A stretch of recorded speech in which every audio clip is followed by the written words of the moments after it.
Hello tout le monde, comment ça va ce matin? Alors, on se retrouve parce que j'ai pas fini les petites colorisations. Donc voilà ce qu'on a déjà fait.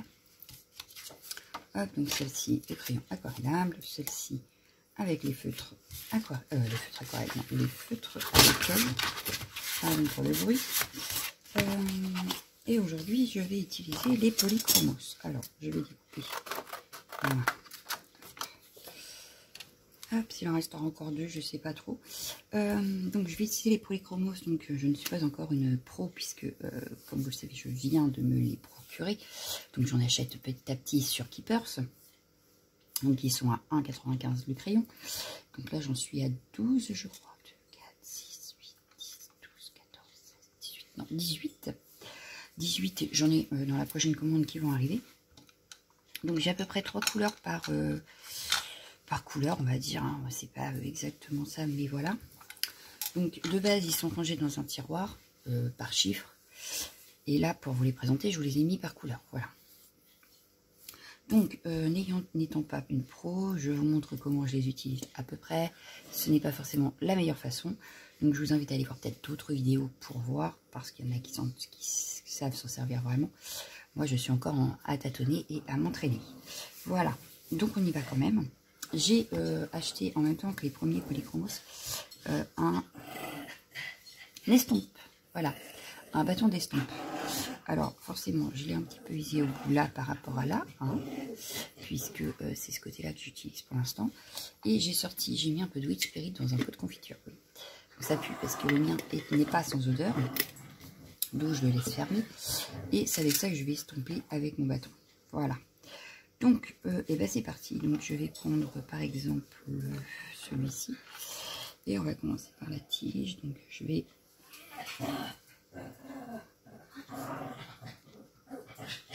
Comme pour les autres, je vais commencer par le plus foncé. Après, je vous dis, hein, je ne suis pas une pro. Je sais qu'il y a... Ils mettent beaucoup de temps à les faire, les colos. Donc là, je ne vais pas prendre le temps encore pendant 10 ans. Hein. Mais en principe, une colorisation, enfin un coloriage, ne se fait pas en 2 minutes. Voilà. Si on veut rajouter les ombres, etc. Alors moi, j'utilise beaucoup du plus foncé au plus clair. On peut également faire avec, par exemple, du marron. Donc là, je vais tester avec vous, parce que je n'ai pas encore fait. Du moins, je m'en souviens pas. J'ai dû le faire, hein, mais il y a peut-être très longtemps. Donc voilà. Parce qu'en fait, on peut retravailler nos couleurs après, pour rajouter des ombres avec du gris, du marron.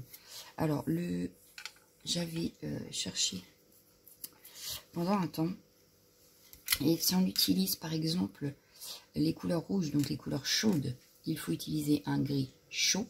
Si on utilise du bleu et tout ça, donc les couleurs froides, il faut utiliser un gris froid. Voilà, donc j'avais appris ça quand j'utilisais beaucoup mes feutres à alcool, et je pense que là c'est un peu pareil, sauf que je n'ai pas de gris. Donc je pense que je le ferai avec mes marrons. Et ça doit être à peu près pareil. Donc là, voilà, on va dire que pour ça, c'est fait. Je vais venir estomper. Donc je prends mon petit bâton, je le trempe un tout petit peu dans le 8 et je viens estomper. Et cela enlève les coups de crayon. Et je viendrai sûrement rajouter un petit peu de marron pour créer des ombres et voir ce que ça donne avec les polychromos. Je ne l'ai pas fait sur les autres colorisations, mais voilà. Et ça évite que si on n'a pas les bonnes couleurs, par exemple si mon vert je ne le trouve pas assez foncé, qu'on puisse du coup avoir quand même un côté foncé sur mes feuillages. Donc là je vais laisser sécher un petit peu. Je vais passer à mes fleurs. Alors pour mes fleurs j'ai soit du rouge, soit du rose. Comme j'ai la peau et que j'ai pas forcément les couleurs adaptées à la peau, bien que je vais pouvoir jouer avec celui-là et celui-là, je pense. Ouais, je vais partir sur le rose quand même. Allez. Hop ça. Mais ouais, alors il y a beaucoup de couleurs hein, chez Polychromos, je dois le dire. Donc je ne suis pas prête d'avoir fini ma série, mais bon, 6 par 6, je pense que ça peut le faire. Et puis à force de les apprivoiser, comme tout le monde dit que sont géniaux, n'est-ce pas? Je pense que je les utiliserai beaucoup plus quand je saurai vraiment m'en servir. Donc là, je suis encore à l'apprentissage. Je regarde d'autres vidéos, du coup, de personnes qui les utilisent afin de me perfectionner et de comprendre le fonctionnement exact des crayons. Voilà. Mais comme je dis toujours, c'est à force d'entraînement qu'on apprend. Donc, plus on va les utiliser et plus on va comprendre leur système et plus notre coloriage sera meilleur. Et je veux dire que moi, ça me détend. J'aime beaucoup passer au coloriage de mes tampons. Donc voilà.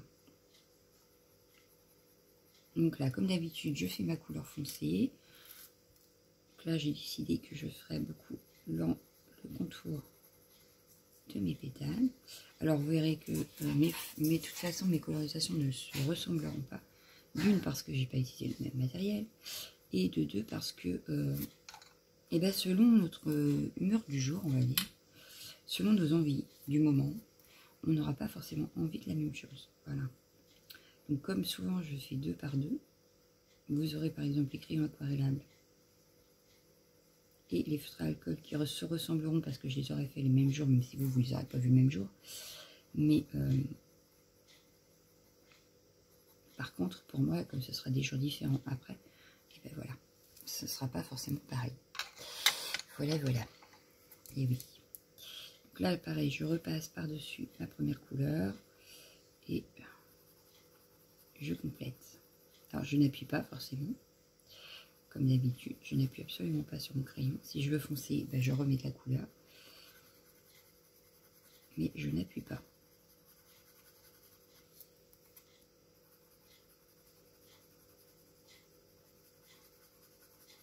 Donc là, on voit les coups de crayon, alors que là, on les voit pratiquement pas. Parce qu'avec le grain du papier, forcément, on le voit un petit peu. On voit quand même le grain. Alors, ça peut faire des effets certaines fois. On peut laisser le grain apparent pour donner du relief ou... mais là, j'en ai pas spécialement envie. Voilà. Donc là, voilà. Donc, je vais reprendre mon petit bâton. Est-ce qu'il est encore mouillé ou pas? Ça n'a pas l'air. Ah oui, alors, moi, je l'essuie entre deux parce que, vous voyez, il y a encore du verre dessus. Je veux pas que ça se mélange sur mon papier, enfin sur ma colo. Donc, je nettoie un petit peu mon bâton. Je reviens chercher. Là, j'ai peut-être mis beaucoup. Et je viens estomper.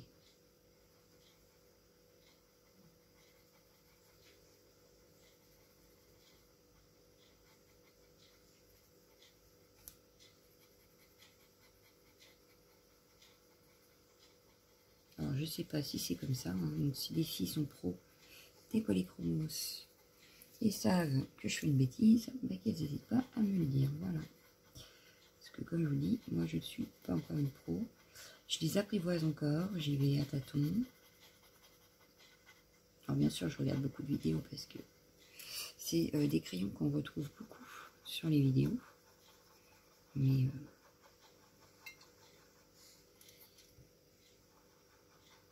alors, ça me permet de vous montrer un résultat pas forcément optimal, mais quand même.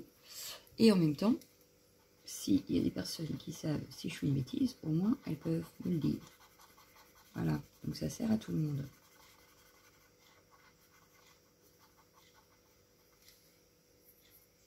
Et les couleurs, je trouve qu'elles sont beaucoup plus vives quand on repasse avec le bâton d'estampage.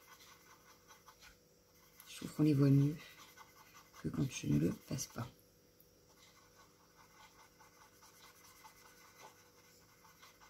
Bon, voilà, je vais remettre un petit peu. Voilà.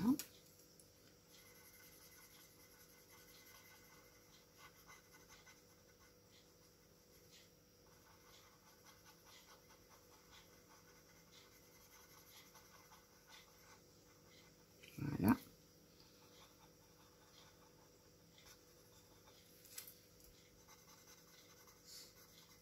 Et voilà. Donc là, ma fleur est faite. On va essayer de mettre un petit peu d'ombre, du coup, sur ma petite tige, là.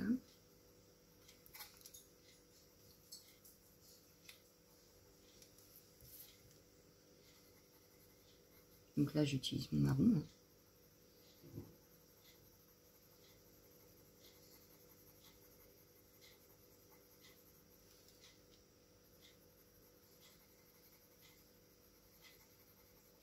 Voilà.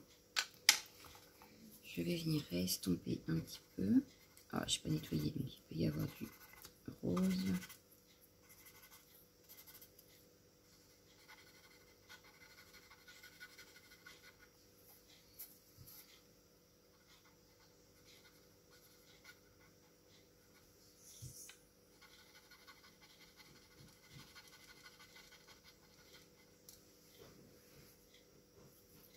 Deux petites secondes, je reviens. Non, c'est bon. Je croyais que le chien faisait une bêtise, en fait. Mais non. Alors, hop. Je renettoie un peu mon estompe parce qu'il y a beaucoup de marron dessus. Voilà. Donc, voilà ce que ça donne avec le marron. Voilà. Donc, le résultat. Je vais passer, alors je vais prendre un jaune, je vais venir faire le milieu de mes petites pétales, là, petites fleurs là.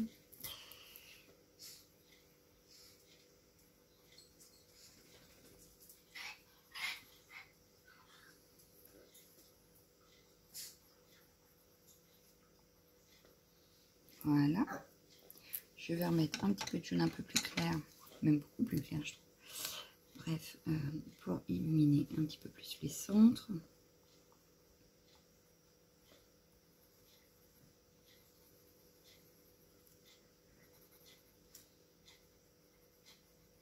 Voilà.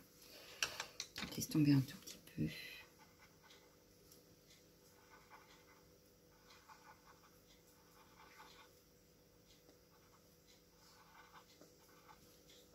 Voilà. Bon, je vais faire pareil sur toute sa chevelure et je reviens après. Donc voilà. J'ai fait les petites fleurs au-dessus. On va pouvoir passer à la suite. J'aurais dû boire mon café pendant que j'étais en pause. Bah oui, c'est pas grave. Vous allez le boire avec moi. Voilà. Donc, bah, la petite robe, je la verrai bien dans les tons bleus. Donc, oui, on n'a pas encore utilisé les bleus. Ça vous permet de voir les couleurs en même temps.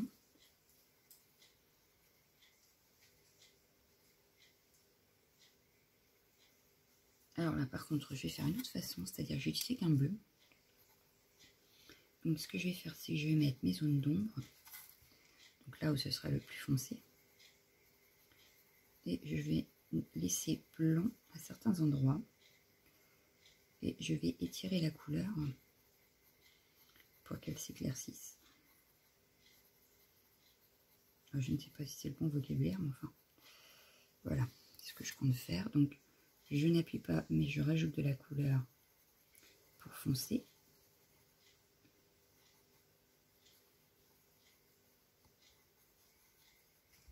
Mais je n'appuie absolument pas sur mon crayon.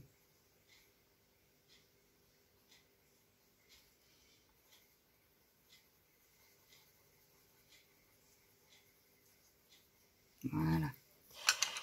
Hop, donc je vais reprendre. Mais alors, voilà. Avoir fait toutes les fleurs, voilà. Je nettoie. Alors, je vais dire une grossièreté. Je me moque de tout le contour, puisqu'après je vais détourer ma poupette. Donc voilà. Ce n'est pas grave si c'est tout taché autour. Hein.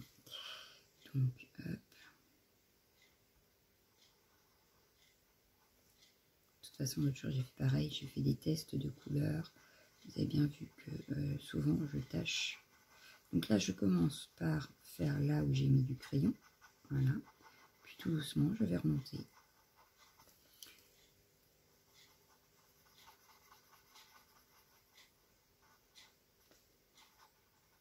Voilà. Et donc, on aura quand même un point de lumière sur ma robe. Voilà. Donc, maintenant, alors, la peau, c'est ce qui va être plus compliqué parce que je n'ai pas forcément les couleurs adéquates. Donc, je vais mixer mes couleurs, en fait. Je vais prendre ces deux couleurs-là. Je vais y faire des pommettes avec ce rose-là. Je vais venir mettre de la couleur sur ces petites joues. Voilà, donc toi, je n'ai plus besoin. Je pense que c'est celle-ci, la plus foncée. Donc, je vais venir faire sans appuyer. Bon, elle sera peut-être plus bronzée que les autres, mais voilà. Mes zones d'ombre.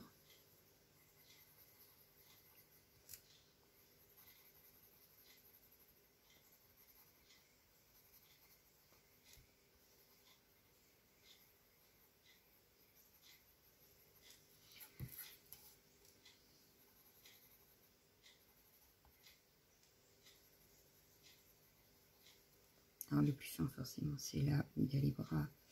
C'est délicat puisque c'est tout fin. On y va doucement. Voilà. Je vais mettre celle-ci par-dessus délicatement, sans insister. Voilà. Ou j'aurais pu faire comme sur la robe. Hein, et reprendre la même couleur pour l'étirer. Mais donc là, je vérifie qu'il n'y a pas de bleu parce que sinon, ça va gâcher mon visage.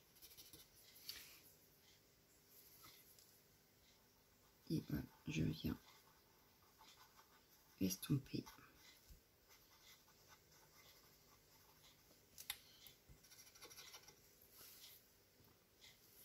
Donc je le nettoie entre deux parce que là, j'avais repris du rose pour ses joues. Que je n'en veux pas ailleurs que sur ces petites joues, n'est-ce pas? Donc je préfère venir nettoyer mon estompe que de faire des bêtises. Mais comme je rappelle, hein, je ne suis pas une pro, donc je vous montre comment moi je fais pour le moment. Donc je ne suis pas encore une pro. Et puis peut-être qu'à force de s'entraîner, hein, c'est comme tout. Mais j'aime beaucoup ces crayons. Donc voilà. Donc voilà, bon là, elle est un peu plus bronzée que les autres hein, quand même. Voilà ce que ça donne. Mais même si on n'a pas les couleurs adéquates, on arrive à faire quelque chose de joli. Je vais y mettre du bleu comme ça dans les yeux.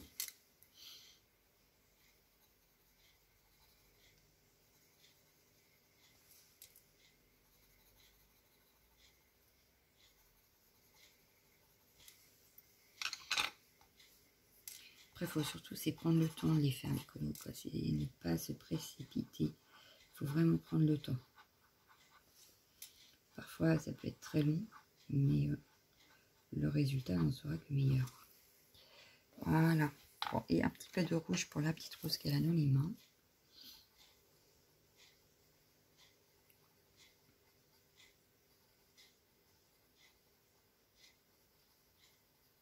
Voilà.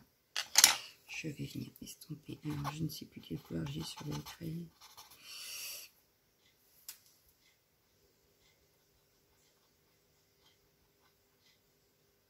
Et voilà. Notre colorisation est terminée avec les polychromos pour aujourd'hui. Donc voilà ce que ça donne. Bon, j'aime beaucoup, moi, le résultat est très joli. L'effet des ombres, là, j'aurais dû le refaire peut-être ailleurs. Peut-être que je vais le refaire ailleurs.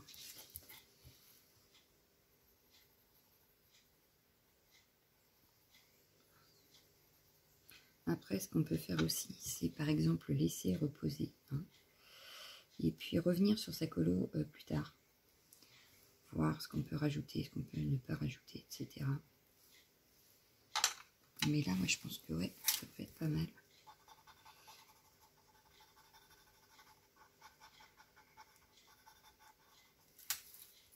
Ouais, j'aime beaucoup. Oui, oui, oui. Ça fait beaucoup plus sympa.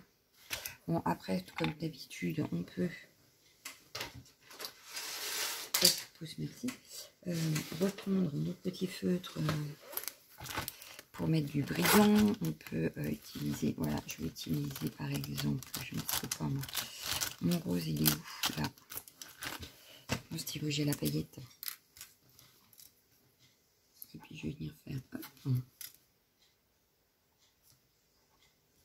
Voilà, histoire de retravailler un petit peu mes... Donc, je vais pas le faire sur toutes les fleurs, mais sur certaines. Histoire de mettre un petit peu de brillant dans ces cheveux, là.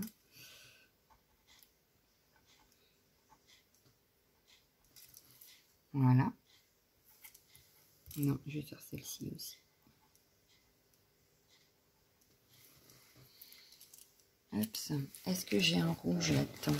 Je ne sais pas. J'aurais pu le remettre un petit trait. Oui, là.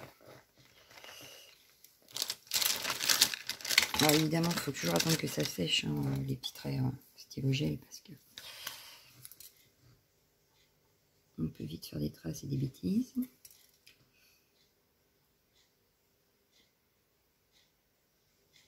Voilà. Et dans celle-ci, j'aurais pu venir avec un rose comme ça, par exemple. J'espère qu'il fonctionne. Oui.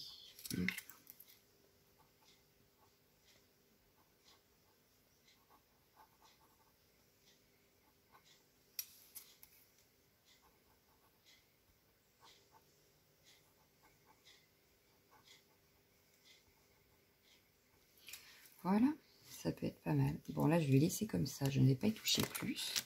Je vais laisser sécher. Je ne vais pas faire de petits points dans cette petite robe. Hein. Je vais laisser comme ça. Alors, évidemment, vous, ça a duré 20 minutes, 21 minutes. Moi, vu que je vous ai mis en pause entre deux, ça a duré un peu plus longtemps. Mais on peut même encore rallonger le temps quand on veut vraiment quelque chose de parfait. Avec des zones d'ombre, etc. encore plus prononcées. Voilà, donc je vous laisse pour cette vidéo. Je vous retrouve demain avec une autre colorisation. Je vous fais de gros bisous. Ciao, ciao, ciao, ciao.